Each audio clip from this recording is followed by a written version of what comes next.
చోటు కూడా రవాణా చేస్తున్నట్టున్నది. కనుక వాళ్ళు ఇప్పటికే దేశం దాటించారా, దేశంలోనే ఉందా, ఇవన్నీ మనకు తెలియదు కదా. ఎంత అంటే దీంట్లో 500 కిలోలు ట్రంప్ వ్యవహారం కూడా కొంత ఏకపక్షంగానే కనిపిస్తోంది. ట్రంప్ ఏ దేశంతో చూసినా ఒక రకమైనటువంటి శత్రుత్వాన్ని, ఒక రకమైనటువంటి ఆధిపత్యాన్ని చూపిస్తున్నారు. ఈవెన్ ఈ మధ్యవర్తిత్వం విషయంలో కూడా అక్కడికి రానటువంటి పాకిస్తాన్ని మధ్యవర్తిత్వం చేసి ట్రంప్ చేసినట్టే దాంట్లో పెద్దగా పాకిస్తాన్ మనం ఇన్వాల్వ్ చేసి పాకిస్తాన్ పెద్దరికం చేయాల్సినటువంటి అవసరం లేదు. ఇరాన్ భారత్ నమ్మినంత పాకిస్తాన్ ఎట్టి పరిస్థితుల్లో నమ్మదు. ఈవెన్ ఇరాన్ కొన్ని క్షిపణుల మీద కూడా థ్యాంక్స్ టు ఇండియా అని చెప్పేసి ఆ క్షిపణ ప్రయోగాలు కూడా చేసినటువంటి విజువల్స్ బయటకు వచ్చినాయి. But what I'm saying, Trump ఆధిపత్య ధోరణి కనిపిస్తోందా? మళ్ళీ నేను ఎందుకు ఒబామాని ఎగ్జాంపుల్ తీసుకుంటున్నా అంటే, ఇదే ఇరాన్కి సంబంధించినటువంటి యురేనియం నిల్వలకు సంబంధించి తయారీకి సంబంధించినటువంటి విషయంలో ఆ రోజు ఒబామా ప్రభుత్వం బ్రిటన్, ఫ్రాన్స్, జర్మనీ, రష్యా, చైనాతో పాటు ఇరాన్ను కలిసి ఒప్పందం కుదుర్చుకున్నాయి ఇన్ని దేశాల మధ్యవర్తిత్వంలో.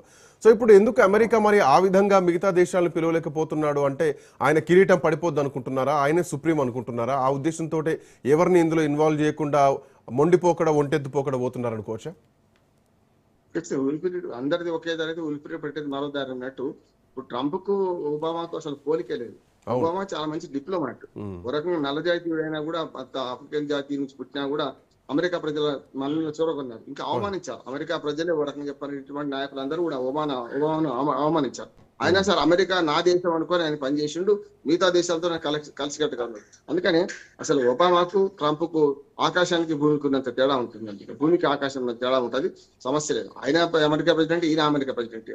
కానీ ట్రంప్ మాటలకు విలువ లేదు కదా. ట్రంప్ ఏది పడితే అది మాట్లాడతారు కదా, ఎప్పుడు పడితే ఏది మాట్లాడతారు కదా, సమస్య అక్కడ వస్తుంది. అందుకని మీరు అన్నట్టు పాకిస్తాన్ ఎంచుకోవడం ఎంత తప్పో, పాకిస్తాన్ లో చర్చలు జరుగుతుండగా మళ్ళీ గుందుడుకు మాటలతో రెచ్చగొట్టిండు కదా. అది కాక మధ్యవర్తిగా చేసిన పాకిస్తానే రెచ్చగొట్టింది ఏది, ఏమని ఇజ్రాయెల్ రెచ్చగొట్టింది కదా. పాకిస్తాన్ ఇజ్రాయెల్ మీద దుర్మార్గమైన మాట అంటే ఇజ్రాయెల్ వాళ్ళు హెచ్చరించారు, మీ మధ్యవర్తిత్వం పనికిరాదు, ఇజ్రాయెల్ తీవ్రవాద దేశం, అంటే మీరెంత తీవ్రవాద దేశం తెలుసా అని చెప్పి అస్ఫీఫ్ మునీర్ ను, అధ్యక్షుడు షహబాజ్ షరీఫ్ ను తూర్పారబెట్టింది ఇజ్రాయెల్.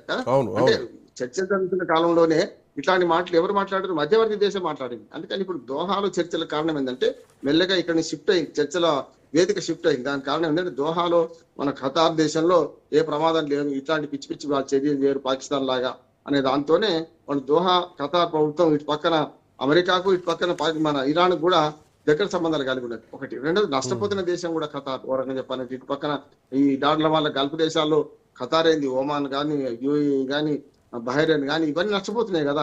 మీరు చేయంగా మేము నష్టపోతున్నాం, మేము ఏదో ఒప్పందం కుదిరిస్తాం, ఇప్పుడు యురేనియం గురించి మాట్లాడకండి అనే దాంతోనే కొంచెం ఒప్పందాలకు తీసుకొచ్చే ప్రయత్నం చేసింది. నేను చెప్పి ఇక్కడ రెండు చేతులు కలిస్తే చప్పట్లేస్తున్నాయి శ్రీకాంత్, సమస్య లేదంటున్నా. ఇరాన్ కూడా ఆ సీమైన్స్ పెట్టడంలో లర్క్ ద్వీపం దగ్గర దాకా రావడం వల్ల వీళ్ళ కనుసన్నల్లోకి వచ్చింది, వీళ్ళ నిఘా నేతలలోకి వచ్చింది. కనుక వీళ్ళు ధ్వంసం చేసిండ్రు. వీళ్ళ నిఘా నేతలు కాకుండా ఇప్పుడు హర్మోజ్ జలసంధిలో వాళ్ళు ఆపుకున్న ప్రాంతంలో వాళ్ళు ఏం చేసినా అమెరికా మాట్లాడకపోయారు. అమెరికా కనుక ఆ గీత లక్ష్మణ రేఖ దాటింది ఎవరు అంటే ఇరానే అంటున్నాడు. ఇప్పుడు ఇరాన్ ఆధీనంలో ఉన్నదానికి వీళ్ళు పోలేదు. లర్క్ ద్వీపం దాని యువతలు ఉంది, దాని యువతలకు వచ్చి వీళ్ళు దాడి చేసే ప్రయత్నం చేశారు. దానివల్ల ఏమైతే ల్యాండ్ మైన్స్ పెడితే, సీ మైన్స్ పెడితే ఊరుకోరు కదా, చూస్తే ఊరుకోరు కదా. అంటే రేపు పొద్దున అమెరికా యుద్ధ విమానాల మీద దాడి చేయడానికే ఇవి పెట్టిండ్రు అనే ఆరోపణ అమెరికా చేస్తున్నారు. అందుకని ఇద్దరిది వాస్తవం, రెండు చేతులు కలిస్తేనే సపోర్ట్లు అవుతున్నాయి. ఇక్కడ ఎవరో ఒకరు కాదు. మీరు అన్నట్టు యుద్ధం మొదలు పెట్టింది అమెరికానే, నాశనం చేసిన అమెరికానే. 45 మంది ఒకే బంకలో ఉన్న వాళ్ళు పసిగట్టి 28 ఫిబ్రవరికి చంపింది అమెరికానే. యుద్ధం మొదలు పెట్టింది అమెరికా. కానీ ఇప్పుడు యుద్ధం నుంచి ఎట్లా వైదొలుగుదాం అని చూసే క్రమంలో వీళ్ళు రెచ్చగొట్ట చర్య ఇరాన్ కూడా చేస్తున్నట్టున్నారు. అమెరికా అధ్యక్షుడు ఎట్లాగో అనే తరహా అదే. కానీ ఇరాన్ కూడా యుద్ధం ఆగొద్దని ఎందుకు, ఆగానని ఎందుకు కోరుకోవడం లేదు, ఆగొద్దని ఎందుకు కోరుకుంటుంది అనేది కూడా పెద్ద ప్రశ్నార్థకం అంటున్నాను నేను. అంటే వాళ్ళు నష్టపోతున్నారు, ప్రపంచాన్ని నష్టపరుస్తున్నారు.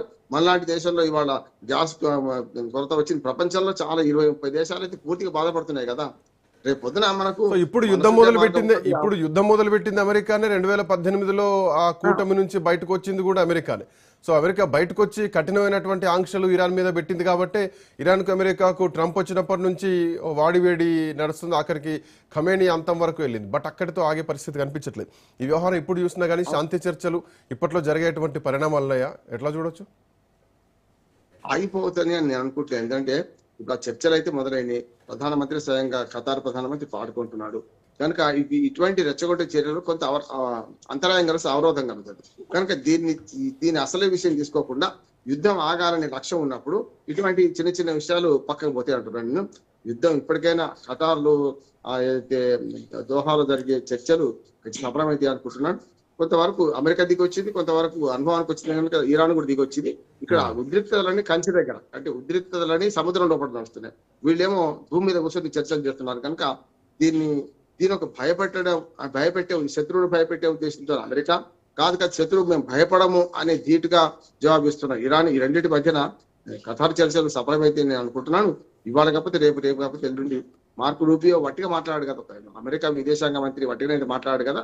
కనుక నా ఉద్దేశం అంటే కొద్దిగా ఈ ఉద్రిక్తతలు మళ్ళీ మొదలైనవి. చాలా వరకు ఏమైతే అంటే మధ్యవర్తిత్వం కూర్చున్నాక మనం జనరల్ ఊళ్ళో పంచాయతీలు చూస్తుంటాం, ఎవడో పెడుకుని ఒక మాట అంటాడు, దాంతో మొత్తం అసలు పంచాయతీ మొదలుకి వస్తుంటున్నాను నేను. అందుకని నేను సర్పంచ్ గా చాలా చూసి చిన్న చిన్న